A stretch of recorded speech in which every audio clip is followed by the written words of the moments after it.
Hey creative friends, welcome to my channel and welcome to the final video for the freezer meat mixes, and this is a good one. So this one, as if you've watched the last three, you'll know these come out of the Make a Mix hardcover book. Screenshot it, go treat it, see somewhere out in the internet. You should be able to find it somewhere. They're out of print anymore. I found this is like a used one on Amazon a long time ago. I love it. Anyway, the mix we're going to make today is called the 5-way beef mix. Now this can be done with beef cubes or ground beef. I've got the 5 pounds of ground beef, so that's what we're using. And this is actually really good. Some of the recipes are phenomenal. I've made them before. My favorite one is the Swiss hamburger soup, and the other one is breadbasket stew. So good. But what you have to have here is 5 pounds of lean beef cubes or lean ground beef, and that's what I have right here. And I've already started it frying and browning it. And then 4 onions chopped, or you can use 1 cup of dried onions if you want. And then if you're using beef cubes, you'll need some water and you'll need like a cup of water, and then it kind of helps tenderize them. You don't need that if you're using the ground beef. Then 6 cups of peeled and diced carrots, 8 cups of peeled and diced potatoes. And then you also need a half a cup of cold water, which I have right here, and 1/3 cup of cornstarch, and those are going to go in a minute. Spice-wise, there is 4 teaspoons of seasoning salt, 2 teaspoons of ground sage, a teaspoon of regular salt, and a teaspoon of pepper. And then what we're going to do, I've got the beef browning. I'm going to put the peas back in the refrigerator because they're oh, did I say peas? 24 ounces of frozen peas, partially thawed. But these have been sitting out, so I'm going to put those back in the freezer until we need them. But what we're going to do with the vegetables now is we're going to put them in a pot. And then we're just going to put enough water to cover them, and then they're going to simmer for about, it should take about 15 minutes for them to kind of soften up. And then we add the cornstarch and water and kind of make them a little thicker, and then those get added to the beef mix. So it's just really good. So hang on, I'll put all these in here. It says a 5 quart, but whew, it's a close fit. Okay, get the potatoes. I might need to go get my bigger pan. I don't know. It just needs enough water to kind of soften everything up. Ah, we might be all right. I don't know. I'm living on the edge here, you guys. Okay. Yeah, that'll work because they will. Let me get out of there. Okay, so I'm just going to fill this with enough water to bring it to the top here. And they'll all work down once I get the water in there. And then I'm going to simmer that for about 15 minutes until all of these are tender. And then we're going to mix them all together and make this awesome 5-way beef mix. Here we are. The meat is browned, and if this was cubes, beef cubes like stew meat, you would put a cup of water and maybe some bouillon if you wanted to. But what I've done is, you can see these cooked down. I just filled it so that there was just enough water to the top of the vegetables.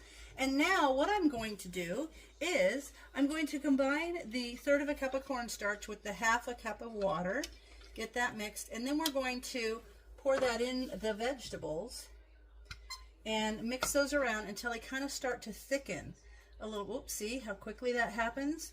And then we're going to mix everything, all the rest of the things together. So this is where you can see it kind of getting that pretty sheen to it, where the cornstarch is thickening things up.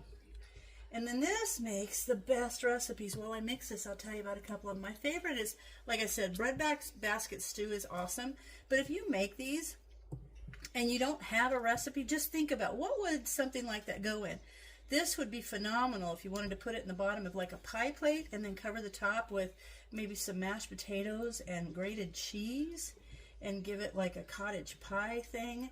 This would be great in a casserole with well, maybe some cornbread on top of it. Just put it with some base, like some broth, and make a soup and put dumplings on it. It would all be so good. Okay, that's nice and thick. Now I'm not going to add the peas until I get it all in the meat, because it's just going to be too full. So let me mix all these around, and then it's going to take me a second. I'm going to pour this in the meat.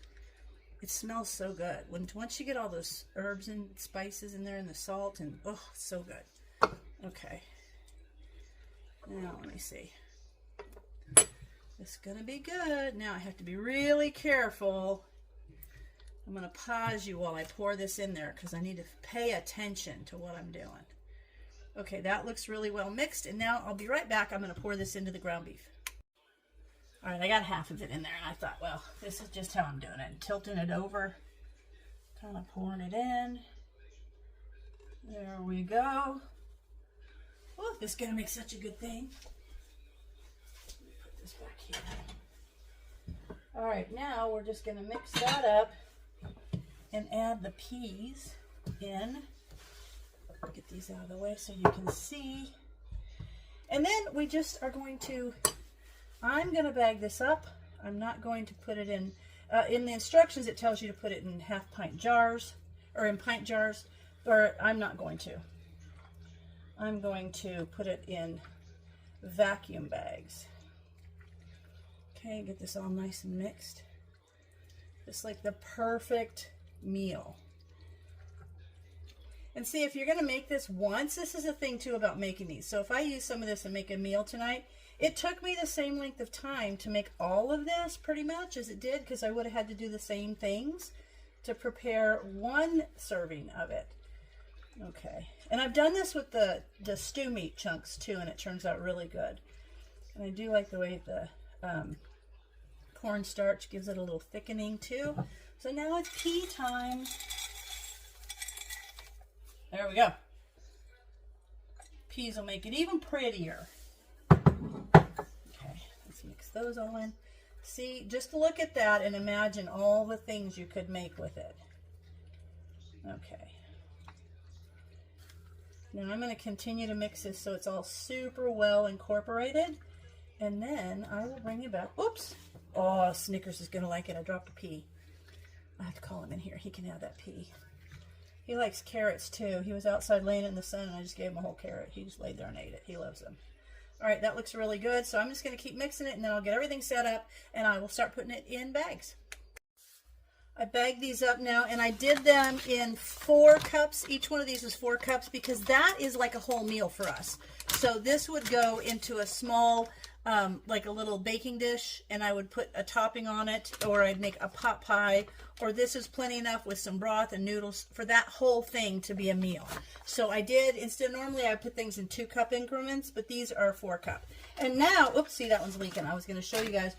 That has some liquid in it, so when I freeze it, what I'm going to do is I take my pan, I'll take these all down individually, and I set it in my freezer tilted up. Let me get that off there.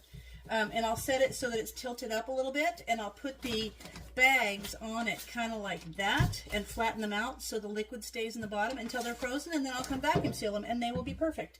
So as soon as they're frozen and vacuum sealed, I'll come and show you the very finished product. My 5-way beef mix is frozen. It got frozen solid, and then I ran it in the vacuum sealer. Now, if you don't have a vacuum sealer, you can put this in a different kind of bag. Just make sure you kind of squish all the air out if you have just a zip top bag like these, or whatever. But I am excited about this because I have 6, and these are packaged in big enough, so this is basically almost everything I need for a meal. And I'm actually thinking this would just be really good with my cream of beef soup mix. And I'm thinking about doing kind of a cottage pie with it. So, but I will do some of the recipes for you. This is one of my favorites, and it is delicious. So I hope you guys give this a try.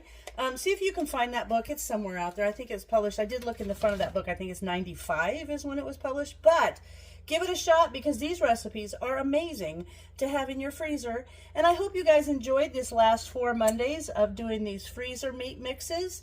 And I will look forward to making some meals for you with them. So as always, thanks for watching, and I'll see you in my next video.